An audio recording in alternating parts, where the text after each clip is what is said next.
TCS इंग्लिशमध्ये पॅराजंबल्स हा भाग खूप जास्त महत्त्वाचा असतो.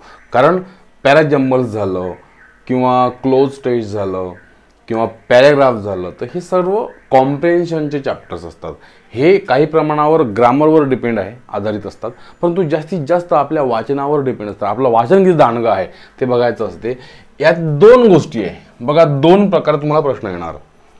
पहिलं, समजा TCSचे प्रश्न पाहिले तर ते काय करतात, ABCD, एक वाक्य, दोन वाक्य, तिसरं, चौथं, हे 4 वाक्य देऊन ते विचारतात की आता समजा 1 2 3 4 हे ऑप्शन्स झाले, ठीक आहे ना.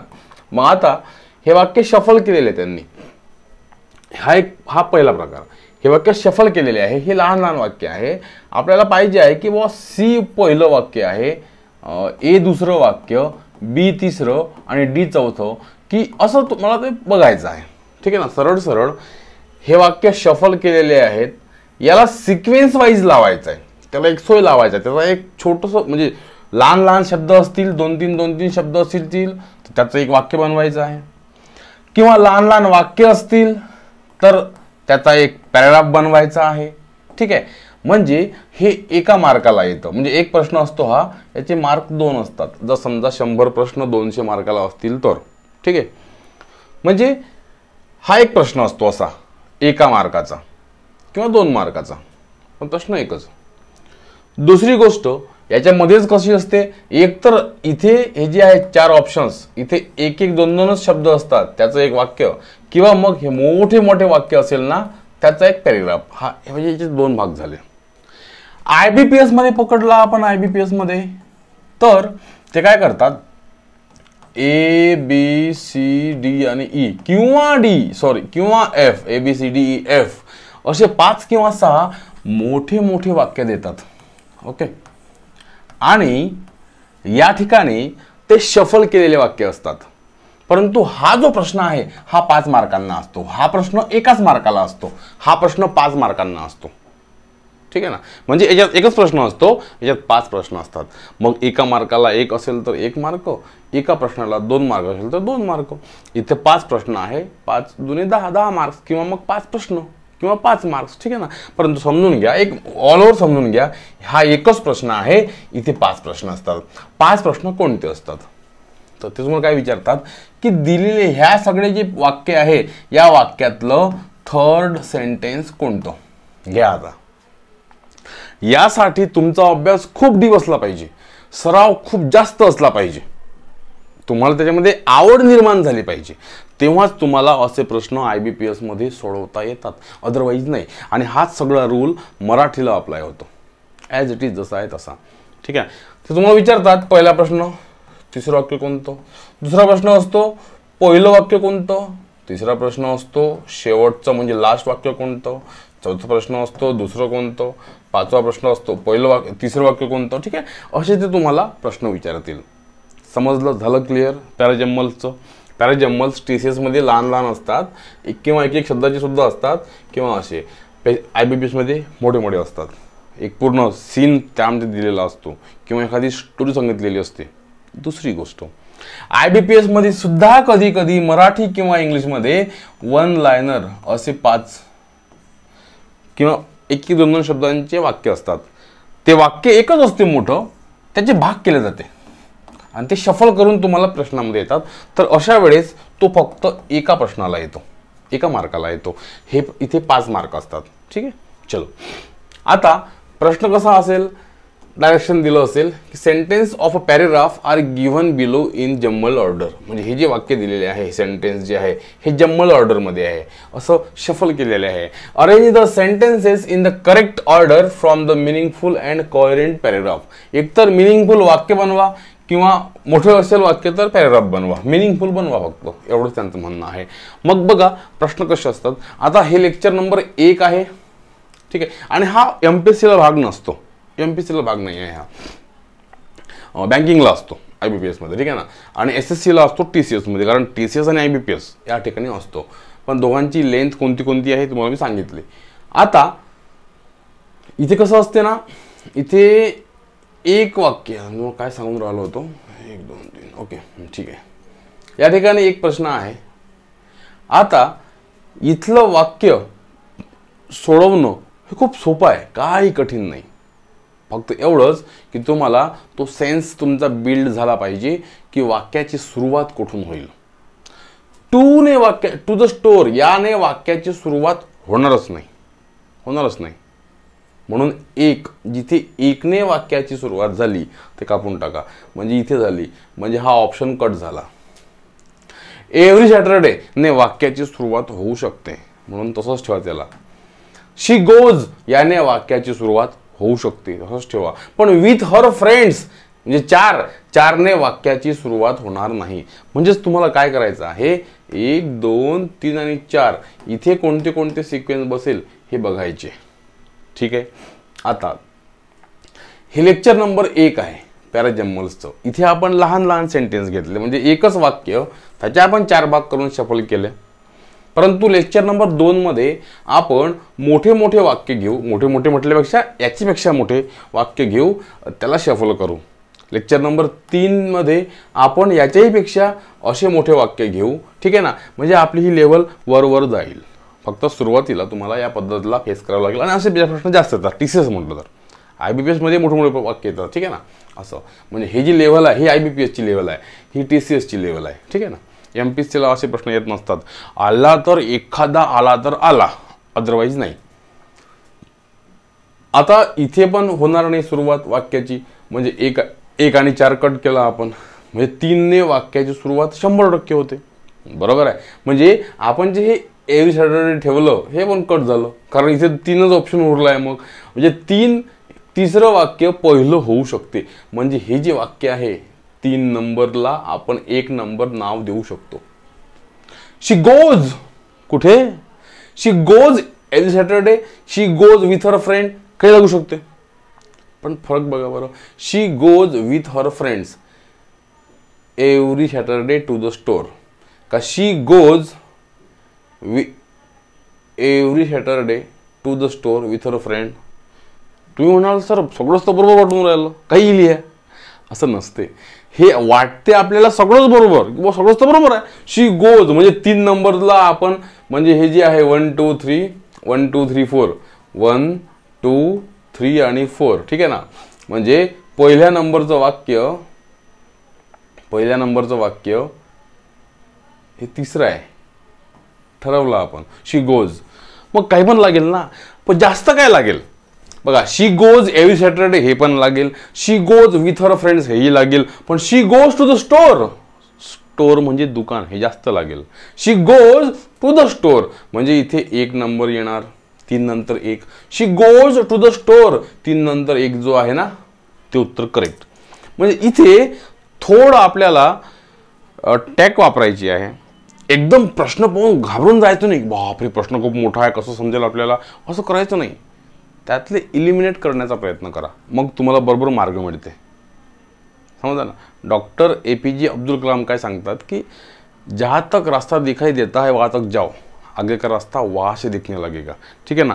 आणि म्हणून बघा इथे 3 आणि 1 उत्तर निघालं आपलं, सरळ संपला विषय. मग 4 ना 2 होते का बघा बरं. She goes to the store with her friends every Saturday, बरोबर आहे. म्हणजे उत्तर करेक्ट आहे, सी उत्तर करेक्ट आहे. आता हा जो आहे एव्हरी सॅटरडे हे वाक्य सुरुवातीला सुद्धा चाललं असतं, म्हणजे every Saturday she goes to the store with her friends असंही चाललं असतं. पण इथे कडे ऑप्शनच नाही आहे, तो 2 नंबरला आहेच नाही कोणतं पहिलं, म्हणून तर त्याला कट केला आपण. ठीक आहे. म्हणून असं तुम्हाला लिहायचं आहे. This project to finish they have to be on time. आता हे 4 म्हणजे हे एकच वाक्य ऍक्च्युली, त्याचे 4 भाग केले. पुढच्या लेक्चरमध्ये आपण 4 वाक्यांना शफल करू, त्याचा एक पॅराग्राफ बनवू. ठीक आहे. सांगा बरं. आता धिस प्रोजेक्ट याने वाक्याची सुरुवात होऊ शकते, पण टू फिनिशने होऊ शकत नाही. टू फिनिशने वाक्याची सुरुवात होऊ शकत नाही. म्हणून 2 कुठे आहे, इथे 2 आहे, कट केला आपण. Okay. They have to, okay, इथे सुद्धा याने सुद्धा वाक्याची सुरुवात होऊ शकते, म्हणून 3 ठेवा. बी ऑन टाइमने मात्र वाक्याची सुरुवात होणार नाही. बी ऑन टाइमने वाक्याची सुरुवात होणार नाही, म्हणजेच हे पण कट झालं. मग राहिलं काय, 4 तर आहेच नाही या ठिकाणी, हे 3 आहे आणि हा 1 आहे. मग 3 किंवा 1 यापैकी दोनपैकी एकाने वाक्याची सुरुवात होईल. मग आता करा, this project to finish this project they have to this project be on time, असं काहीही जुळत नाही आणि म्हणून 1ने वाक्याची सुरुवात होणार नाही. मग राहिलं काय, फक्त बी किंवा डी, म्हणजे तिसऱ्या वाक्याने या वाक्याची सुरुवात होईल. ठीक आहे ना. म्हणजे मग 1, 2, 3 आणि 4, तर पहिल्या नंबरवर कोणतं आहे, तिसरं वाक्य आहे दे हॅव टू. मला दे हॅव टू फिनिश हे पण होऊ शकते, 3 नंतर 2 पण लागू शकते, पण इथे 3 नंतर 2 लागलंच नाही आहे. म्हणजे मग they have to this project असं म्हणू शकत नाही आपण. दे हॅव टू बी म्हणू शकतो, कारण 2 नंतर आपल्याला बी लावता येतं. टू बी, बी म्हणजे काय, हा फक्त बी म्हणजे बी नाही, तर बी म्हणजे याचा अर्थ काय होतो, बी म्हणजे होणे किंवा असणे, होणे किंवा असणे. एक तो भाग वेगळा, टू बीची रूप am is are was your, तो भाग वेगळा, पण हा स्वतः बी याचाही एक अर्थ आहे. त्याचा अर्थ होतो बी म्हणजे होणे किंवा असणे. तुम्हाला जर मी म्हटलं बी विथ मी, माझ्यासोबत राहा, बी विथ युअर पेरेंट्स, तुमच्या पेरेंट्स सोबत राहा, बी म्हणजे राहणे किंवा होणे किंवा असणे. ठीक आहे ना. आणि म्हणून दे हॅव टू बी. आता हा जो हॅव टू आहे, ही सुद्धा फ्रेज आहे. हॅव टू नंतर आपल्याला व्हर्बचं पहिलं रूप लावायचं असते, याच्यानुसार वाक्य चालते. दे हॅव टू गो, त्यांना जायचं आहे. दे हॅव टू कम, त्यांना यायचं आहे. They have to finish your homework, त्यांना तुझं होमवर्क फिनिश करायचं आहे. They have to talk to you, त्यांना तुमच्यासोबत बोलायचं आहे. I have to talk to you, मला तुमच्यासोबत बोलायचं आहे. I have to go there, मला तिकडे जायचं आहे. I have to watch the movie, मला मूवी बघायचा आहे. एकंदरीत काय, तर हॅव टू नंतर जो व्हर्ब लागतो, V1 लागतो, त्याच्यानुसार ते वाक्य कार्य करते. त्याचा मराठीत अर्थ कोणता होतो, कर्त्याला एखादं काम करायचं आहे, कर्त्याला एखादं काम करावं लागतं किंवा कर्त्याला एखादं काम करणे भाग आहे. म्हणजेच इथे कसं असते ना, एकतर इच्छा असते किंवा मजबुरी असते किंवा मग कर्तव्य असते. म्हणजे I have to go to the marriage किंवा I have to go to the wedding party of my friend, म्हणजे लग्न असलं मरण असलं जावंच लागतं. एक कर्तव्य आहे, मजबुरी आहे, इच्छा आहे. I have to do my work, I have to do all the work of office, किंवा I have to follow him, I have to purchase him, I have to purchase it, I have to do work. मजबुरी आहे, काम करायची इच्छा नाही माझी, पण I have to be there on time, मला तिकडे वेळेवर जावंच लागते. माझी इच्छा नाही आहे, पण मजबुरी आहे माझी. आणि म्हणून तुम्हाला सांगतो की इच्छा, मजबुरी किंवा कर्तव्य असेल तर आपण त्यासाठी हॅव टू लिहितो. आणि म्हणून या ठिकाणी काय लागेल, दे हॅव टू. आणि हा बी म्हणजे काय, होणे किंवा असणे. They have to be on time, म्हणजे 3 नंतर 4 आहे, कुठे आहे, 3 नंतरच्या इथे आहे. उत्तर मिळालं उत्तर. आणि मग नंतर 2-1 होते का पहा, they have to be on time to finish this project. बरोबर आहे, हा प्रोजेक्ट त्यांना फिनिश करण्यासाठी वेळेवर राहावं लागेल, वेळेवर उपस्थित राहावं लागेल, या पद्धतीचा होते. ठीक आहे ना.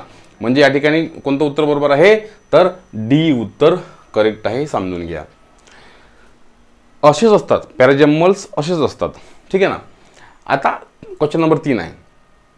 At the concert last night she sang beautifully. ठीक आहे ना, पास्ट टेन्स आहे म्हणून सॅंग लागेल फक्त. आता हे काही फार कठीण आहे असं नाही, पण जेव्हा आपण एकटं बघतो, समजा आता मी तुम्हाला शिकवायला लागलो, तुम्हाला ते सहज समजेल, मी तुम्हाला सांगून राहिलो. पण जेव्हा आपण सरळ प्रश्न पाहतो तेव्हा गोंधळतो. असं काय असेल बा याच्यात, वाक्य जरी एकच असेल तरी गोंधळतो. आणि समोर तर आपल्याला अख्ख्या वाक्यांचा पॅराग्राफ बनवायचा आहे, ते किती कठीण असेल. आणि म्हणून हा जो टॉपिक आहे पॅराजम्मल्स, हा खूप जास्त महत्त्वाचा असतो. हा या सरळ सेवावाल्यांचा खूपच आवडीचा टॉपिक आहे. 5-5 मार्कांना येते. ठीक आहे ना. म्हणून समजून घ्या, एकतर TCSला 1 मार्कांचं असते असे प्रश्न, म्हणजे ते 5 प्रश्न टाकतात. IBPS मध्ये एकच प्रश्न असतो, पण ते खूप मोठाले वाक्य असतात. आणि मग ते विचारतात, चौथं वाक्य कोणतं, 5वं कोणतं, पहिलं कोणतं, तिसरं कोणतं, शेवटचं कोणतं. ठीक आहे ना, या पद्धतीचं. मग हे 5 प्रश्न असतात या पद्धतीचे. याला म्हटलं ते पॅराजम्मल्स. आता ॲट द कॉन्सर्ट याने वाक्याची सुरुवात होऊ शकते, पण लास्ट नाईटने पण होऊ शकते म्हणा. शी सॅंग, हां, ब्युटिफुलीने वाक्याची सुरुवात होऊ शकत नाही. ब्युटिफुलीने म्हणजे 4ने वाक्याची सुरुवात होणार नाही. 4 इथे आहे, कट झाला. काय करायचं आहे आपल्याला? आपल्याला 1, 2, 3 आणि 4 हे जोडायचं आहे. Okay. At the concert she sang last night. Last night she sang at the concert. She sang 3ने वाक्याची सुरुवात होऊ शकते. 3ने करून पहा बरं. She sang at the concert last night beautifully. नाही, सिक्वेन्स जमला पाहिजे तो. आणि हा सिक्वेन्स कसं समजते? याच्यासाठी आपलं वाचन चांगलं असलं पाहिजे. वाचन चांगलं असेल तर हे कसं आहे समजतं तुम्हाला. जर वाचन नसेल तर ते सगळं बरोबर वाटते आपल्याला की हां हां बरोबर आहे सर, पण असं नाही करायचं. बघा, ॲट द कॉन्सर्ट नाही, last night she sang. Last नाईटने वाक्याची सुरुवात करून पहा बरोबर. लास्ट नाईट म्हणजे 2ने झाली. Last night she sang at the concert beautifully. हे वाक्य बरोबर होऊ शकते.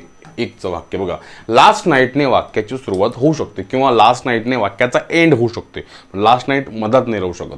Last night she sang at the concert beautifully हा जो आहे ॲडव्हर्ब, हा कधीही जास्तीत जास्त वेळा शेवट घेण्याचा प्रयत्न करतात. Beautifully. She dances beautifully.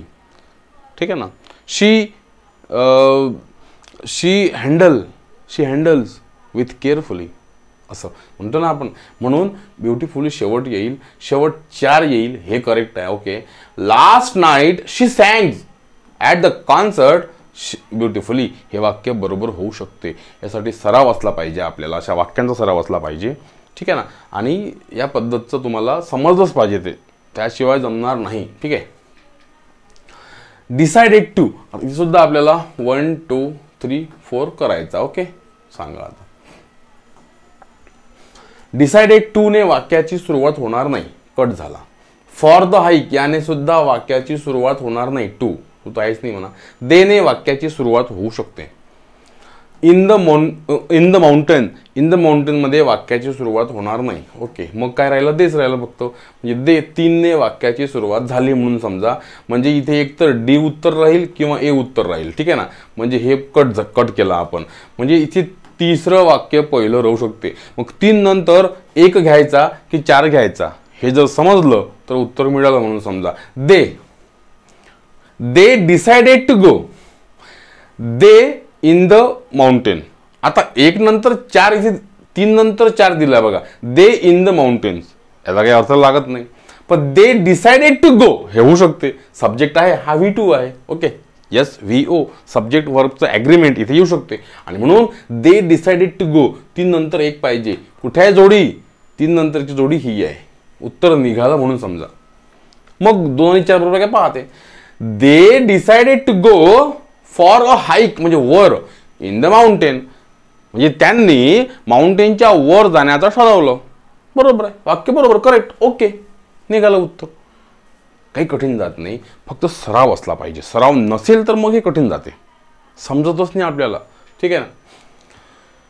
During the summer we usually travel to the beach with our family. With our family आणि टू द बीच या 3 आणि 4ने वाक्याची सुरुवात होणार नाही, हे समजलं पाहिजे. आता हे केव्हा समजेल तुम्हाला? जेव्हा तुम्ही अशा वाक्यांचा अभ्यास करत राहाल तेव्हा. ठीक आहे ना. सराव करत राहाल. सरावासाठी वाक्य कुठेही मिळून जातात. ठीक आहे ना. आपल्या बुकमध्ये पण आहे, अप्लाइड इंग्लिशमध्ये. ठीक आहे ना. आपल्या इथे तर आहेच समजा, आपल्या ॲपवर तर आहेच दिलेले. टू द बीच किंवा विथ अवर फॅमिली याने वाक्याची सुरुवात होणार, 3, 4 होणार नाही. 3 कट झालं. मग फक्त 1ने किंवा 2ने वाक्याची सुरुवात होईल. ओके. बघा इथे 2 आहे, इथे 1 आहे. 1ने करून पाहू. ड्युरिंग द समर म्हणजे 1चं हेच आहे. During the summer we usually travel to the beach with our family. म्हणजे याने सरळ 1, 2, 3, 4 केलं. 1, 2, 3, 4 केलं. आता हे बरोबर आहे की पाहू आपण. का 2 नंतर 1 घ्या. We usually travel during the summer. We usually travel during the summer to the beach. नाही, we usually travel during the summer, we usually travel to the beach पाहिजे, मग 2 नंतर 3 आलं पाहिजे, 2 नंतर 3 आलं पाहिजे. पण हे वाक्य कट केलं आपण, नाही 2 नंतर 3 आलं पाहिजे. Okay, we usually travel to the beach during the summer with our family. हेही वाक्य बरोबर होऊ शकते, with our family. During the summer म्हणजे एक वी ट्रॅव्हल टू. आता मला असं वाटते की या अशा आपण अशा कंडिशनमध्ये फसलो तर ए वाक्य करेक्ट लिहायचं. याला कारण कसं आहे? याला कारण आहे की त्याने एक पहिले सीझन मांडला during the summer.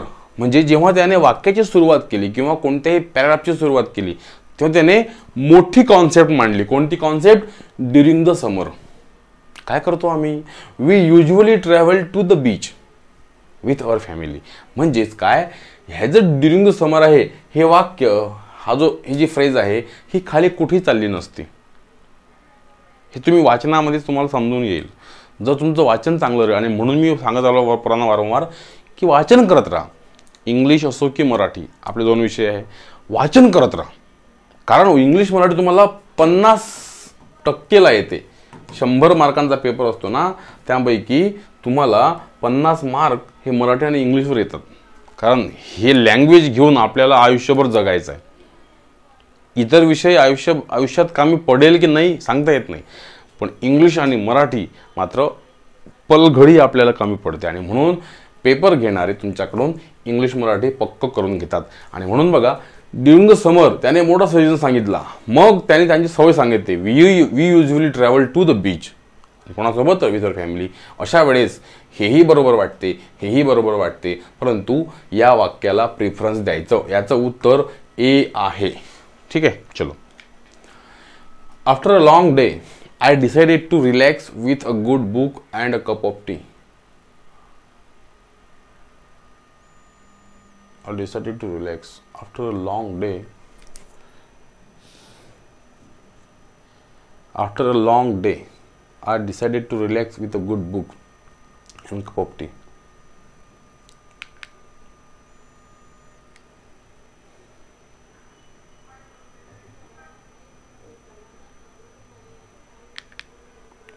After a long day, I decided to relax. I decided to relax after a long day. After a long day. इथे सुद्धा मला असं वाटते ABCD येणार. आफ्टर अ लॉंग डे, कारण खूप मोठा पोर्शन सांगितलेला आहे. After a long day I decided to relax with a good book and a cup of tea. म्हणजे मी खूप दिवसांनंतर असं एक केलं की असं एक डिसाइडेड केलं की रिलॅक्स होऊ, मस्तपैकी चांगलं पुस्तक वाचू, कप ऑफ टी पिऊ. म्हणजे काय, कप ऑफ टीचा अर्थ काय होता ॲक्च्युली? आवडीच्या गोष्टी करणे. कप ऑफ टी, ठीक आहे ना. हे म्हणजे कपात चहा पिणे नाही, तर एक आवडीच्या गोष्टी करणे. आता कसं असते ना, या ठिकाणी इथे पण ABCD राहील, इथे पण ABCD 1 2 3 4 राहील.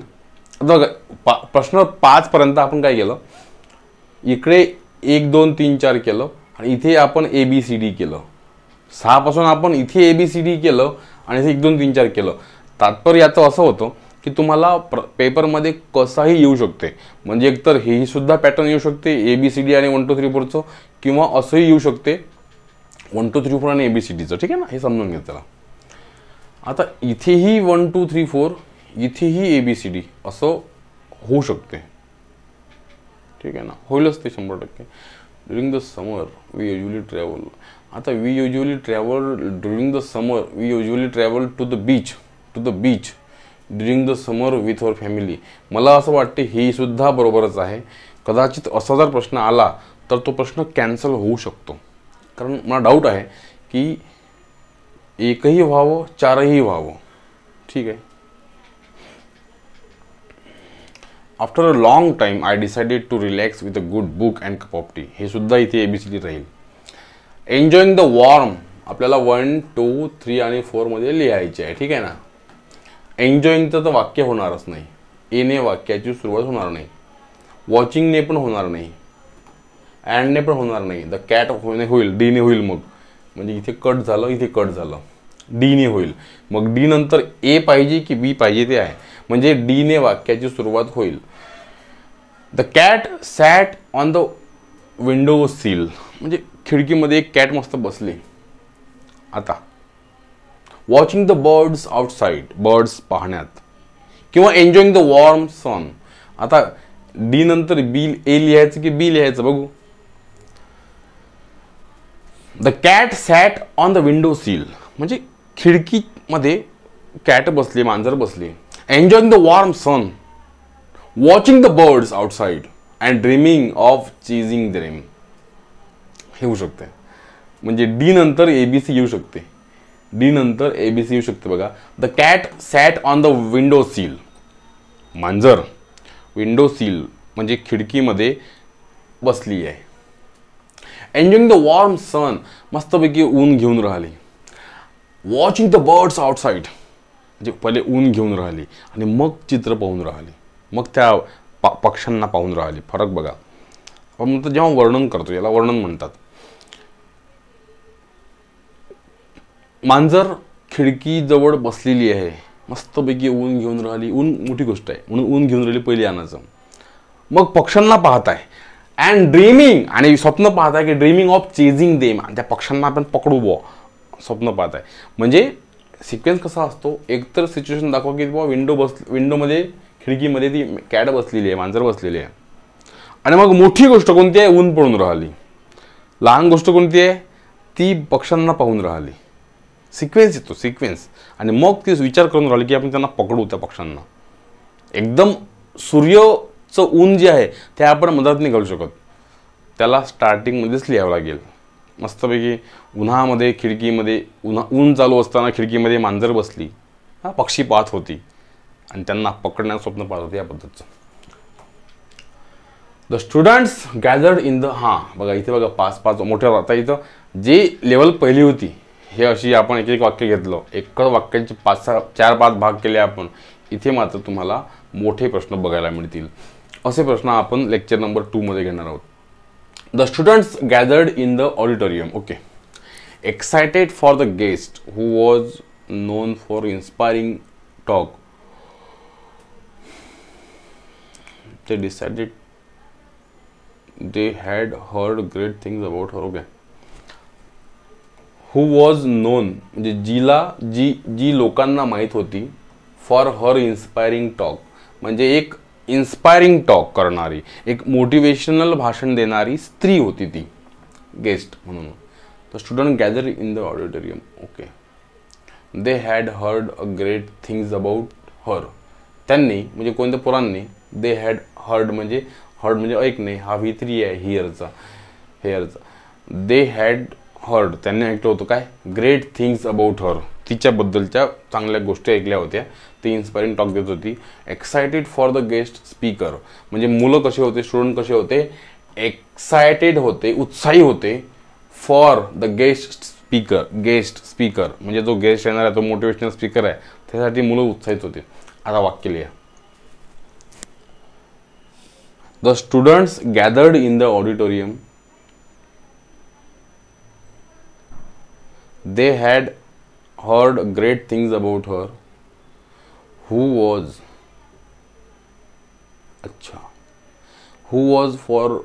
known for her inspiring talk. Excited for the guest speaker. वाक्याची सुरुवात कशी करायची.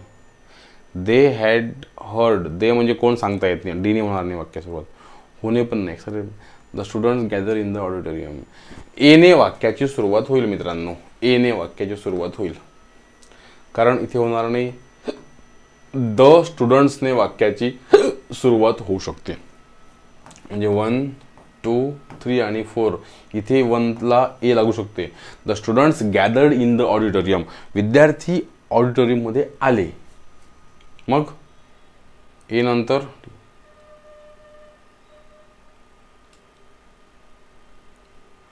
विद्यार्थी ऑडिटोरियम मध्ये आले. Excited for the guest speaker, A नंतर बी, बरोबर आहे. विद्यार्थी आले excited for the guest speaker म्हणजे विद्यार्थी ऑडिटोरियममध्ये जमा झाले, गॅदर झाले म्हणजे काय, जमा झाले, आले.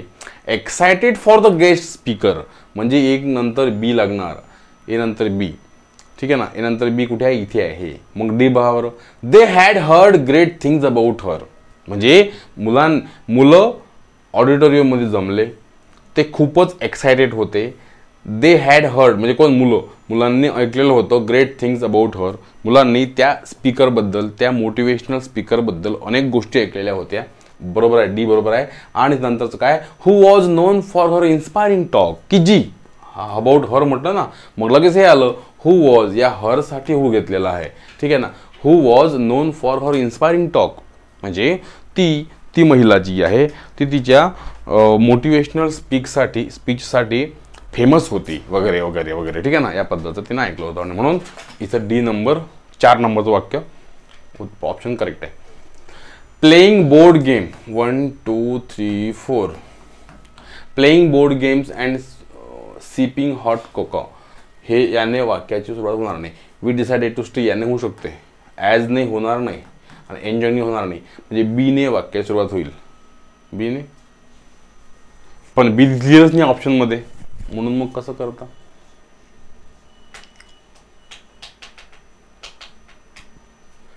We decided to stay indoors याने वाक्याची सुरुवात होऊ शकते बीने, पण बी कुठेच नाही ऑप्शनमध्ये, कट करून टाका मग ते.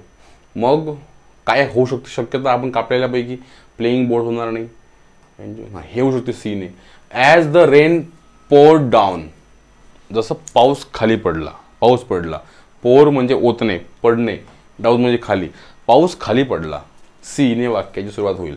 म्हणजे इथे एक किंवा 3 यापैकी उत्तर असेल. म्हणजे आपण 2 कट केला, 4 कट केला, 1 किंवा 3. ओके, सीने वाक्याची सुरुवात व्हायला पाहिजे, सीने. As the rain poured down, मग playing board games, enjoying, we decided to stay indoors. अच्छा, जसं पाऊस पडला, as the rain poured down, rain खाली पडणार होती म्हणजे पाऊस पडायला लागला, तेव्हा we decided to stay indoor, आम्ही इनडोरमध्ये थांबायचा प्लॅन केला. डिसाइडेड, सी नंतर बी, एक नंतर बी म्हणजे इथे बी येणार. सी बी कुठे आहे, सी बी इथे आहे. उत्तर निघालं आपलं 3. आता बघा एडी आहे का ते. As the rain poured down we decided to stay indoor playing board game and sipping a hot cocoa. बरोबर आहे. Enjoying the cosy atmosphere, cosy म्हणजे मस्त मजेदार ॲटमॉस्फिअर अनुभव उभा. म्हणजे मैदानामध्ये आम्ही उभं होतो पण पाऊस सुरू झाला, मग आम्ही विचार केला, we decided to stay indoor, आम्ही विचार केला की आपण बाहेर आत थांबू आणि प्लेइंग बोर्ड गेम्स खेळू, बोर्डवरती गेम खेळू. And sipping a Coca, hot Coca, मस्त हॉट कोका घेऊ आणि एन्जॉईंग द कॉझी ॲटमॉस्फिअर. म्हणजे उत्तर नंबर 3 करेक्ट आहे. हे तुमचं सगळं वाचनावर डिपेंड आहे किंवा मग या पद्धतीचा आपण जे कापाकपी करतो, 2 ऑप्शन एलिमिनेट करतो, त्यावर आहे. सराव जास्त गरजेचा आहे याचा. रामेश्वर हे सुद्धा वाक्य मोठं आहे. Rameshwar has been studying for months. Okay, he knows his father's economic condition म्हणजे याने वाक्याची सुरुवात होणार नाही, बीने नाही. अच्छा, ए दिलेला आहे ना, म्हणजे हे पक्क आहे की एने वाक्याची सुरुवात होईल, म्हणून रामेश्वरने वाक्याची सुरुवात होईल. समजून घ्या, बाकीचं पाहायची गरज नाही. Rameshwar has been studying for months, मग यानंतर काय पाहिजे, he knows his father's economic condition. Rameshwar has been studying for months so he studies honestly, नाही, दोन्ही होणार नाही. Rameshwar has been studying for months he is preparing for competitive exam, हे होऊ शकते. म्हणजे ए नंतर डी आहे, ठीक आहे. एडी कुठे, एडी हे कापून टाका, ए नंतर डी इथे आहे. ओके, मग बी पाहिजे का सी पाहिजे पाहू आपण. Rameshwar has been studying for months he is preparing for competitive exam. B पाहिजे का सी पाहिजे. ओके, बी का C. He knows his father's condition, economic condition, so he studied honestly. का सो पाहिजे पहिले, नाही, सो रामेश्वर खूप महिन्यांपासून अभ्यास करत आहे, तो कॉम्पिटेटिव्ह एक्झामची तयारी करत आहे. मग त्याला त्याच्या फादरची कंडिशन माहीत आहे म्हणून बी येणार. आणि म्हणून ही स्टडीज ऑनेस्टली, म्हणून तो प्रामाणिकपणे अभ्यास करतो. ज्या मुलांना आपल्या आई वडिलांच्या पैशांची, त्यांच्या कंडिशनची काळजी असते ते बरोबर अभ्यास करतात. ठीक आहे ना, असं. आणि म्हणून इथे ADBC कुठे ADBC हे करेक्ट आहे. असे प्रश्न तुम्हाला सोडवावे लागतील, ह्यांचा अभ्यास करावा लागेल. नाही समजलं तर पुन्हा लेक्चर बघायचं, अनलिमिटेड व्ह्यू आहे, काही हरकत नाही. बघत राहा, अभ्यास करत राहा, मित्रांसोबत सर्व शेअर करत राहा. थँक्यू.